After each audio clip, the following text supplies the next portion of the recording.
Assalamualaikum warahmatullahi wabarakatuh. Perkenalkan, nama saya Nur Agil Farimamonto, NIM 20121042 dari kelas PGMI 4B. Di sini saya akan menjelaskan materi tentang konsep dasar sains dari kelompok 1 sampai kelompok 11. Gerak dan gaya. Pengertian gaya. Gaya adalah dorongan atau tarikan. Gerakan mendorong atau menarik menyebabkan benda bergerak disebut gaya. Gaya yang dikerjakan pada suatu benda akan mempengaruhi benda tersebut. Faktor-faktor yang mempengaruhi gaya. Yang pertama, gaya gravitasi bumi. Yang kedua, gaya dorong dan gaya tarik. Macam-macam gaya dalam kehidupan. Gaya otot merupakan gaya yang dihasilkan oleh tenaga otot. Gaya gesek merupakan gaya yang terjadi karena bersentuhnya dua permukaan benda. Gaya magnet merupakan gaya yang ditimbulkan oleh tarikan atau dorongan dari magnet. Gaya gravitasi merupakan gaya yang ditimbulkan oleh tarikan bumi. Gaya listrik merupakan gaya yang terbentuknya pada benda yang bermuatan listrik. Pengaruh gaya terhadap. Gaya mempengaruhi benda diam menjadi bergerak. Gaya membuat benda bergerak menjadi diam. Gaya mengubah kecepatan gerak benda. Gaya mengubah arah gerak benda. Gaya mempengaruhi bentuk benda. Selanjutnya, materi dan perubahannya. Pengertian materi. Materi adalah suatu yang mempunyai massa dan dapat menempati sebuah ruang. Para ilmuwan melakukan klasifikasi materi bertujuan agar lebih mudah dipelajari dan disusun secara sistematis. Perubahan materi dibagi menjadi dua, yakni perubahan fisika atau perubahan fisis dan perubahan kimia atau reaksi kimia. Berdasarkan wujud materi dapat dikelompokkan menjadi padat, mempunyai bentuk yang tetap dan volume tetap. Perubahan materi. Wujud materi tidak selalu tetap. Setiap materi yang dapat perlakuan tertentu pasti akan berubah, baik wujud maupun bentuknya. Perubahan wujud tersebut dapat berlangsung secara fisika, kimia, atau biologi. Yang pertama, perubahan fisika. Yang kedua, perubahan kimia. Yang ketiga, perubahan biologi. Faktor perubahan sifat materi. Perubahan sifat materi dapat disebabkan oleh beberapa faktor, yakni pembakaran, perkaratan oleh oksigen dan air, pemanasan, pembusukan, pendinginan, dan pemberian tekanan. Usaha, energi, dan daya. Fakultas Matematika dan Ilmu Pengetahuan Alam, Universitas Negeri Padang. Usaha, energi, daya. Pengertian gelombang. Gelombang adalah tekanan yang merambat. Jadi setiap titik yang dilalui gelombang getaran dan getaran tersebut berubah, maka tampak sebagai getaran yang merambat. Hubungan gelombang bunyi. Gelombang bunyi terdiri dari molekul-molekul udara yang tidak pernah merambat melainkan bergetar maju mundur. Tiap saat molekul-molekul itu berdasarkan di beberapa tempat sehingga menghasilkan wilayah tekanan tinggi, tapi di tempat lain merenggang sehingga menghasilkan wilayah tekanan rendah. Listrik dan magnet. Apa itu listrik? Listrik adalah aliran elektron-elektron dari atom ke atom pada sebuah penghantar. Adanya listrik juga bisa menimbulkan dan menerima radiasi elektromagnetik seperti gelombang radio. Listrik statis. Listrik statis adalah listrik yang tidak mengalir atau diam dan perpindahannya arusnya terbatas. Listrik dinamis. Listrik dinamis adalah listrik yang bisa bergerak. Listrik dinamis terjadi karena ada arus listrik searah dan arus listrik bolak-balik. Apa itu magnet? Magnet adalah benda yang memiliki kemampuan menarik benda-benda lain di sekitarnya pada magnet. Ada dua kutub yang berlawanan arah, yaitu kutub utara dan kutub selatan. Apakah sifat-sifat magnet dapat dihilangkan? Yang pertama, dibakar atau dipanaskan sehingga suhu, dibanting-banting atau dipukul-pukul.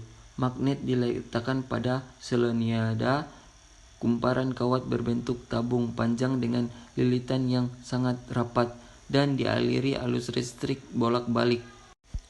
Tata surya. Tata surya adalah kumpulan benda-benda langit yang tersusun dan mengorbit pada bintang besar seperti matahari. Akibat gaya gravitasi bintang tersebut, benda langit tersebut beragam, akan tetapi beberapa di antaranya adalah planet.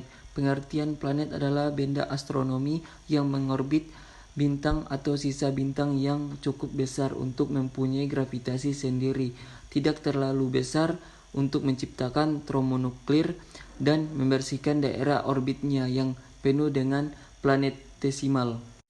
Ada 8 benda langit yang berada di tata surya, yaitu matahari, planet, komet, asteroid, meteorit, bintang, bulan, meteor. Keanekaragaman makhluk hidup. Makhluk hidup adalah suatu organisme yang dapat mempertahankan dirinya dari berbagai perubahan lingkungan dan dapat berkembang biak untuk melestarikan jenisnya. Jaringan hewan merupakan sekumpulan sel-sel hewan di mana mempunyai sebuah bentuk serta fungsi yang sama sehingga membentuk jaringan pada tubuh hewan. Tumbuhan dan proses kehidupannya. Struktur tumbuhan. Tumbuhan merupakan salah satu makhluk hidup yang terdapat di alam semesta. Selain itu, tumbuhan adalah makhluk hidup yang memiliki daun, batang, dan akar sehingga mampu menghasilkan makanan sendiri dengan menggunakan klorofil untuk menjalani proses fotosintesis. Struktur batang. Struktur jaringan yang menyusun organ batang yaitu epidermis, korteks, endodermis, stel. Faktor yang mempengaruhi respirasi tumbuhan. Adapun faktor yang mempengaruhi respirasi tumbuhan yaitu faktor eksternal, faktor internal. Faktor yang mempengaruhi fotosintesis. Ada beberapa faktor yang umumnya dapat mempengaruhi proses fotosintesis berlangsung. Di antaranya sebagai berikut. Yang pertama, kadar CO2 di udara. Yang kedua, suhu. Hewan dan proses kehidupannya. Struktur alat pencernaan berbeda-beda dalam berbagai jenis hewan, tergantung pada tinggi rendahnya tingkat organisasi sel hewan tersebut serta jenis makanannya. Pada hewan invertebrata, alat pencernaan makanan umumnya masih sederhana, dilakukan secara fagositosis dan secara intrasel, sedangkan pada hewan-hewan vertebrata sudah memiliki alat pencernaan yang sempurna yang dilakukan secara intrasel. Sistem respirasi pada hewan. Yang pertama, sistem respirasi pada hewan invertebrata. Yang kedua, sistem pernapasan pada porifera. Sistem respirasi pada hewan vertebrata. Respirasi pada Pisces. Contoh metamorfosis sempurna. Beberapa contoh hewan yang mengalami metamorfosis sempurna diantaranya adalah kupu-kupu dari telur menjadi ulat, menjadi kepompong, lalu menjadi kupu-kupu. Nyamuk dari telur, lalu larva genetik, lalu pupa, lalu nyamuk. Sistem dalam kehidupan manusia. Pengertian sistem dalam kehidupan manusia. Pengertian sistem adalah kumpulan atau grup dari subsistem bagian, komponen, atau apapun baik fisik maupun non-fisik yang saling berhubungan satu sama lain, yang dapat bekerja sama untuk mencapai satu tujuan tertentu. Sistem organisasi merupakan bentuk kerjasama antar organ untuk melakukan fungsinya. Dalam melaksanakan kerjasama ini, setiap organ tidak bekerja sendiri-sendiri, melainkan organ-organ saling bergantung dan saling mempengaruhi satu sama lainnya. Macam-macam sistem dalam kehidupan manusia. Yang pertama, sistem indera. Yang kedua, sistem kardiovaskular. Yang ketiga, sistem pernapasan. Yang keempat, sistem pencernaan. Yang kelima, sistem reproduksi. Yang terakhir, sistem urogenital. Sekian pemaparan materi saya. Wassalamualaikum warahmatullahi wabarakatuh.